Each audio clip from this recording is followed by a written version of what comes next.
In this video, we deep dive into the medieval idea of virginity, uncovering its symbolic meaning and the role it played in shaping female identity. Let's start by defining what a virgin is. The term virginity has its roots in the Latin word virgo, which originally referred to a young girl or unmarried woman, and only later came to mean a woman who has never had sexual intercourse. This semantic shift is telling. It's not just a linguistic change, but reflects the gradual cultural codification of female sexuality in ways that serve the patriarchal order. It's important to remember that language is never neutral. It functions as a system of signs shaped by specific social and cultural needs. Every word carries not only a meaning, but also a worldview. In this light, the idea of female non-sexuality, embedded in the concept of virginity, is not merely a physical condition. It is a cultural construct deeply tied to an ancient male concern, the assurance of biological paternity. In patrilineal societies, where material wealth, family name, and authority are passed down through the male line, controlling female sexuality becomes a crucial tool for ensuring the legitimacy of descendants. Only a woman who was intact, that is, untouched by previous sexual relations, could provide absolute certainty that the children she bore truly belonged to her husband. Virginity thus becomes a kind of symbolic certificate, not only of the purity of the woman's body, but by extension of the purity of the man's genealogical line. This dynamic gives rise to a social model in which women are treated as objects of exchange between male groups, through her body, and more precisely, through control over her body. Alliances are formed, power structures are reinforced, and family honor is upheld.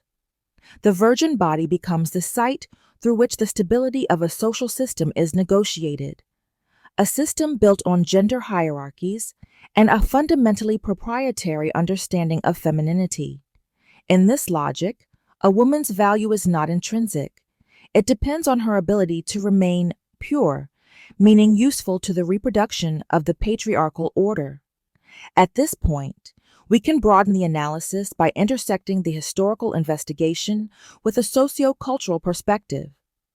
In the patriarchal societies of late antiquity and the European Middle Ages, a specific archetype of dominant masculinity emerges. An idealized man imagined as strong, rational, and assertive. But this image is not the product of any natural or inherent reality. It is the outcome of a cultural, symbolic, and performative process, one that constantly requires external validation to sustain itself.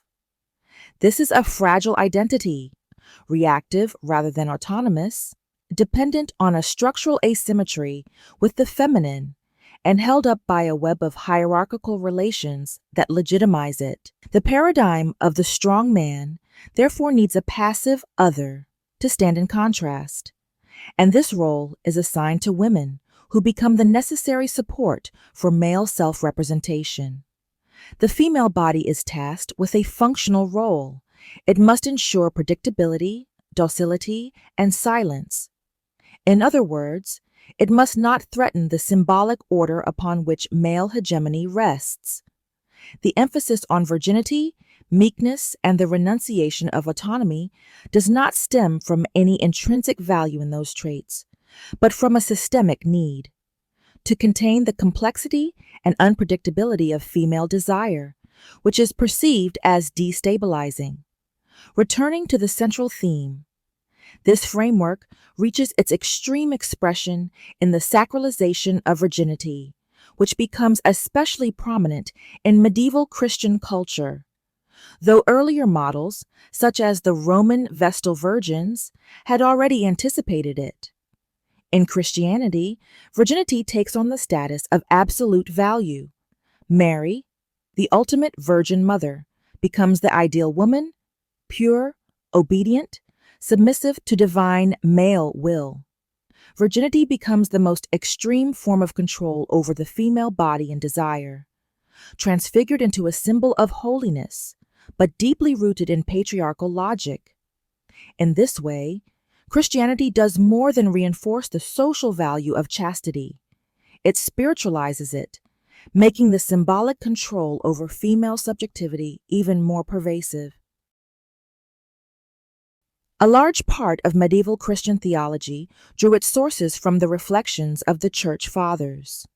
When we speak of the Church Fathers, and more generally of patristics, we refer to the thought and doctrines developed by a group of Christian theologians, bishops, and intellectuals who between the 1st and 8th centuries AD worked to systematize Christian doctrine, establish common ground for liturgical celebrations, and offer clear moral guidelines to the community.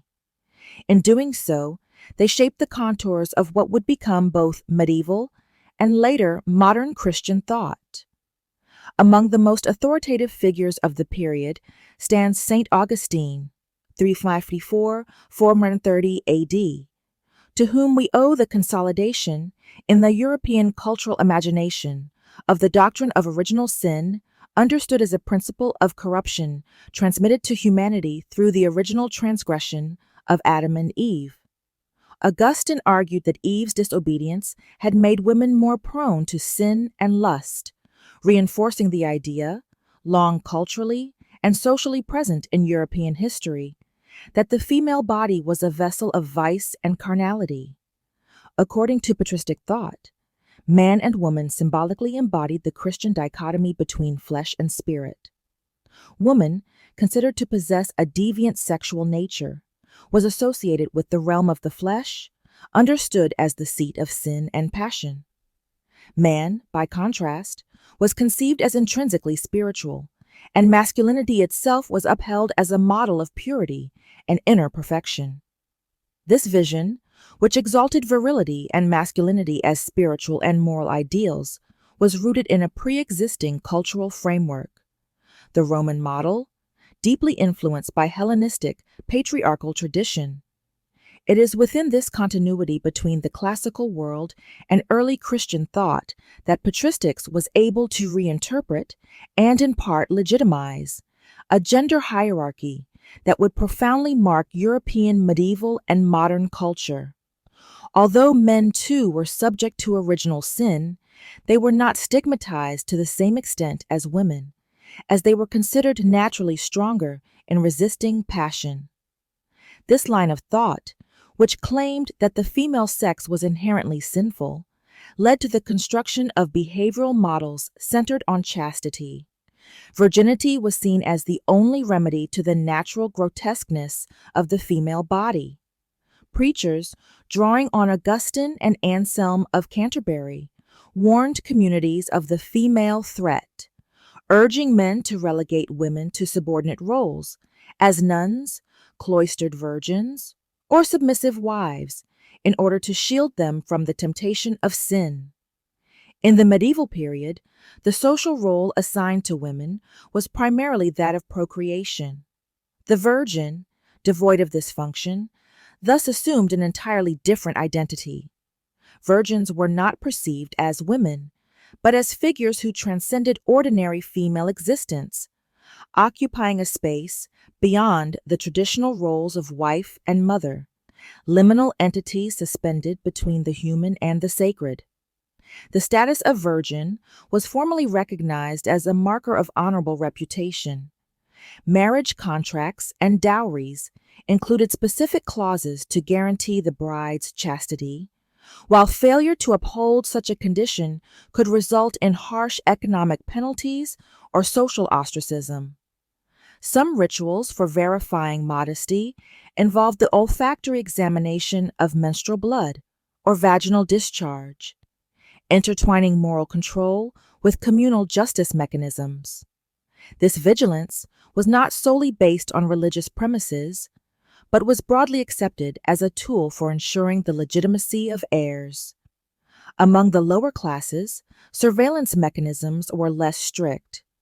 Rural women enjoyed a degree of relative autonomy, though still subject to looser social and moral constraints than those imposed on the nobility. The ideal of the virgin permeated literary production, and gave rise to so-called courtly poetry, which endowed virgin and pure women with an almost otherworldly aura. In poetic texts, young noblewomen were exalted as angelic figures, bearers of sacred virtues, and placed under the protection of knights who took on the responsibility of preserving their moral integrity. In this context, the woman represented a spiritual reference point for the chivalric hero and a catalyst for his inner transformation. Nevertheless, such idealization reduced femininity to a symbolic function, lacking autonomous subjectivity and confining it to the role of catalyst for the male protagonist's deeds and trials. At the same time, monastic life embodied the archetype of virginity as a form of both spiritual and social emancipation. By entering a convent, many women used the vow of chastity as a means of distancing themselves from the marital sphere, gaining access to education and the exercise of authority otherwise denied to them.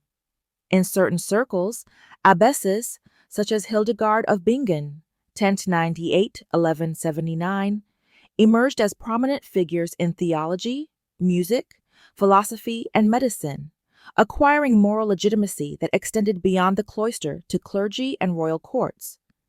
In this perspective, virginity was not seen as mere bodily sacrifice, but as an identity resource, capable of freeing women from dynastic and familial logics, granting them a form of authority and intellectual participation. In urban contexts, the contradictions inherent in gender norms and social practice became particularly pronounced. On the one hand, the clergy and city elites proclaimed the Marian ideal and female chastity as pillars of communal life, encouraging women to take vows of virginity, ideally directing them toward monastic seclusion, and consecrating the spiritual dimension of female existence. On the other hand, however, the economic and administrative needs of cities required the official regulation of prostitution. Ecclesiastical courts and municipal authorities effectively recognized the commodification of the female body through ordinances that defined operational zones and established fiscal regimes. This dichotomy between clerical exhortations to elevated virginity and the concrete institutionalization of the woman of the night, coexisting alongside the roles of nun, mother, or intellectual, reveals how, in the urban Middle Ages, religious theory and socio-economic order were in open conflict, forcing ecclesiastical regulations into constant negotiation between ideal models and material imperatives. To conclude, medieval virginity was not a simple symbol of purity. It was a powerful tool of control, deeply embedded in a patriarchal system that feared the female body and sought to contain it. But at the same time, virginity offered women a paradoxical path to freedom. By rejecting marriage and sexuality, some women were able to carve out spaces of spiritual authority, intellectual recognition, and even social power. So while virginity was used to oppress, it also became, perhaps unexpectedly, a form of redemption, a way for women to step outside the roles imposed upon them and to exist not just as daughters, wives, or mothers, but as thinkers, mystics, and leaders.